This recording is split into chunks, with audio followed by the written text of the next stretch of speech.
Welcome back everyone. Amazon और सोनी ने अपनी आने वाली नई सीरीज स्पाइडरमैन नोयर का ऑफिशियल ट्रेलर रिलीज कर दिया है। मुझे लगता है कि ब्रांड न्यू डे के डिलेड ट्रेलर के पीछे इस सीरीज का हाथ हो सकता है, क्योंकि मार्वल और सोनी दोनों नहीं चाहते थे कि ब्रांड न्यू डे और स्पाइडर नोयर के ट्रेलर्स एक दूसरे को ओवरशैडो करें। अब सबसे इंटरेस्टिंग बात यह है कि ये शो सोनी के उन live action Spiderman TV projects का हिस्सा था जिन्हें स्पाइडर वर्स मूवी के क्रिएटर्स लॉर्ड और मिलर बना रहे थे। इनमें से कई प्रोजेक्ट्स बाद में कैंसिल हो गए, लेकिन लकीली ये वाला प्रोजेक्ट बच गया और फुल प्रोडक्शन तक पहुंच गया। अब इस लाइव एक्शन सीरीज में स्पाइडरमैन नोयर का character none other than legendary actor Nicolas Cage निभा रहे हैं। लेकिन आगे बढ़ने से पहले एक बात साफ कर दूं कि ये वो स्पाइडरमैन नोयर नहीं है जो हमने स्पाइडर वर्स फिल्मों में देखा था। यानी ये पीटर पार्कर वाला स्पाइडरमैन नोयर नहीं है, बल्कि एक बिल्कुल ही अलग अर्थ वाला एक ऑल्टरनेट वर्जन का बेन राइली है। अब कॉमिक्स में बेन राइली पीटर पार्कर का क्लोन होता है जो आगे चलकर स्कारलेट स्पाइडर बन जाता है। लेकिन ये सीरीज उस रास्ते नहीं जाएगी। अब आप सोच रहे होंगे कि फिर उसका नाम क्यों बदला गया, तो इसका सीधा जवाब सोनी और मार्वल के बीच हुआ लाइसेंसिंग एग्रीमेंट हो सकता है, क्योंकि इस वक्त टॉम हॉलैंड का स्पाइडरमैन MCU में एक्टिव है और टोबी मैग्वायर का स्पाइडरमैन भी एवेंजर्स डूम्सडे और सीक्रेट वॉर्स में वापस आ रहा है। और मार्वल बिल्कुल नहीं चाहेगा कि सोनी उसके नाम का फायदा उठाकर अपने मर्चेंडाइज बेचे, तो इसीलिए शायद सोनी ने यह फैसला लिया हो। इसके अलावा अगर आपने नोटिस किया हो तो इस सीरीज का टाइटल भी स्पाइडरमैन नोयर से बदलकर सिर्फ स्पाइडर नोयर रखा गया है और क्रिएटर्स लॉर्ड और मिलर के मुताबिक शो में उसे कोई भी स्पाइडरमैन नहीं कहता, सभी उसे सिर्फ द स्पाइडर ही कहते हैं। अब ट्रेलर की बात करें तो इस 2 मिनट के वीडियो में हमें ढेर सारे ईस्टर एग्स दिखाई देते हैं और साथ ही कई ऑल्टरनेट 1930 वर्जन्स के सिनिस्टर 6 विलेन्स भी दिखाई देते हैं। ये सीरीज 2 वर्जन्स में रिलीज होगी, एक कलर वर्जन में और एक ब्लैक एंड व्हाइट वर्जन में, क्योंकि original Spiderman Noire comic book series Noire style film से इंस्पायर्ड थी और वो भी ब्लैक एंड व्हाइट वर्जन में आती थी।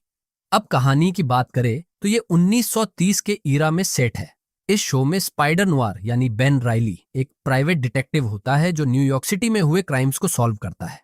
इस सीरीज का टैगलाइन है with no power comes no responsibility. हाँ, सही सुना आपने, ये दरअसल क्लासिक स्पाइडरमैन लाइन का एक डार्क ट्विस्टेड वर्जन है। अब वापस ट्रेलर की बात करें तो इसकी शुरुआत हमें उसके ओरिजिन से दिखाई जाती है। इस फ्लैशबैक सीन में हमें बेन राइली को अचानक से कुछ काटता नजर आता है, जिसकी वजह से वो हेलुसिनेट करने लगता है कि वो मैन स्पाइडर में बदल रहा है। ये एक स्पाइडर बाइट की वजह से हो सकता है और कॉमिक्स में भी उसके ओरिजिन को ऐसे ही दिखाया गया था, जहां उसके 6 हाथ निकल आते हैं। इसी हेलुसिनेटिंग सीन के बीच हमें एक औरत दिखाई जाती है जो बेन की लव इंटरेस्ट ग्वेन स्टेसी या मेरी जेन वॉटसन या कोई और करीबी हो सकती है। अब अगर हम बैकग्राउंड पर थोड़ा नजर डालें तो ऐसा लग रहा है जैसे ये सीन वर्ल्ड वॉर के समय टेक प्लेस कर रहा हो। अब इंटरेस्टिंग बात यह है कि इस सीरीज में हमें कई बड़े विलेन दिखाई देंगे, जैसे सिल्वरमैन जिसे ब्रैंडन ग्लेसन निभा रहे हैं, फ्लिंट मार्को का सैडमैन जिसे जैक ह्यूस्टन निभा रहे हैं, फिलिशिया हार्डी की ब्लैक कैट जिसे ली जून ली निभा रही हैं, जो इस सीरीज में एक नाइट क्लब सिंगर और ओनर होगी। इसके अलावा हमें इलेक्ट्रो भी बिजली से क्रैकलिंग करता हुआ नजर आएगा। अब एक रिपोर्ट की बात माने तो इस शो में ब्लैक कैट की भूमिका बेहद अहम होगी, क्योंकि कहा जा रहा है कि इस सीरीज के दौरान हमें बेन राइली उसे इन्वेस्टिगेट करता नजर आ सकता है। अब सपोर्टिंग कैरेक्टर्स की बात करें तो लमोर्न मॉरिस बेन के दोस्त और डेली ब्यूगल के न्यूज रिपोर्टर रॉबी रॉबर्टसन का किरदार निभा रहे हैं। वो कॉमिक्स में मर्डर्स और क्राइम वेव्स पर आर्टिकल्स लिखता है जिस पर बेन इन्वेस्टिगेट करता है। एक्टर निकोलस केज ने कहा है कि उन्होंने अपने किरदार का इंस्पिरेशन अर्ली 1900 के हॉलीवुड एक्टर हम्फ्री बोगार्ट और एडवर्ड जी रॉबिन्सन के क्लासिक नोयर डिटेक्टिव्स कैरेक्टर से लिया है। ट्रेलर में आगे हमें क्विक मोन्ताज दिखाया जाता है, जहां एक फ्रेम में स्पाइडर नोयर किसी को अपनी बंदूक से शूट करता नजर आता है, वहीं दूसरी फ्रेम में हमें एक ग्रेवयार्ड का सीन दिखाया जाता है जहां पर जोरदार बारिश हो रही है। इसके तुरंत बाद हमें एक आदमी दिखाया जाता है जिसके चेहरे पर मिट्टी जैसी कुछ चीज लगी है। ये कैरेक्टर और कोई नहीं बल्कि फ्लिंट मार्को यानी सैंडमैन है। वो इस सीरीज में सिल्वरमैन के बॉडीगार्ड के तौर पर काम कर रहा होता है। आगे हमें सिल्वरमैन के घर का एक शॉट दिखाया जाता है जहां दीवार पर एक पेंटिंग टंगी हुई है और उसके ठीक सामने आग की चिंगारी भड़की हुई है। इसके अगले कुछ बैक टू बैक फ्रेम में हमें शॉक में खड़ी हुई एक अनजान औरत, ऑपरेशन थिएटर में मास्क पहना हुआ एक डॉक्टर और लाश के पैर पर बंधा हुआ एक टैग दिखाया जाता है। इसी दौरान इनमें से एक शॉट में हमें बेन राइली का मैन स्पाइडर का रूप भी नजर आता है और पहली बार हमें किसी लाइव एक्शन फिल्म में मैन स्पाइडर नजर आएगा। ट्रेलर में आगे हमें जेनेट नाम की एक औरत रॉबी से बात करती नजर आती है। जेनेट दरअसल उसकी सेक्रेटरी होती है जो कभी कभी केस सुलझाने में उसकी मदद करती है। इस सीन में बेन उसके दोस्त रॉबी को समझा रहा होता है कि कैसे उसने एक बार में कुछ गुंडों को अपनी नई मिली पावर से मजा चखाया है।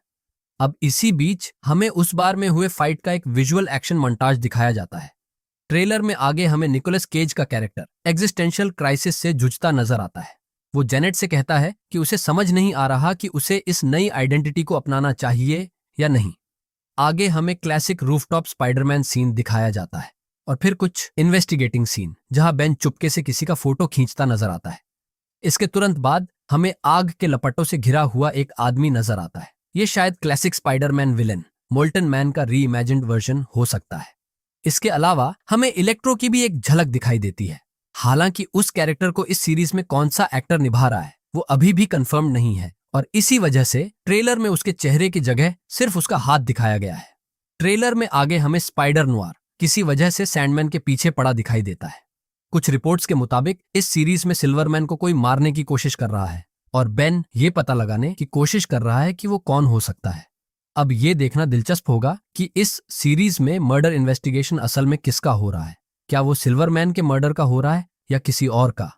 ट्रेलर के लास्ट शॉट में हमें स्पाइडर नुआर न्यूयॉर्क सिटी में स्विंग करता नजर आता है और इसी के साथ आता है टाइटल कार्ड जो इस सीरीज के रिलीज डेट में 27/26 को ऑफिशियली कंफर्म कर देता है। अब आपको ये ट्रेलर देखकर कैसा लगा नीचे कमेंट करें। वीडियो को लाइक करना और चैनल को सब्सक्राइब करना न भूलें ताकि आप मार्वल की कोई लेटेस्ट अपडेट मिस न करें। और हमेशा की तरह देखने के लिए बहुत बहुत धन्यवाद।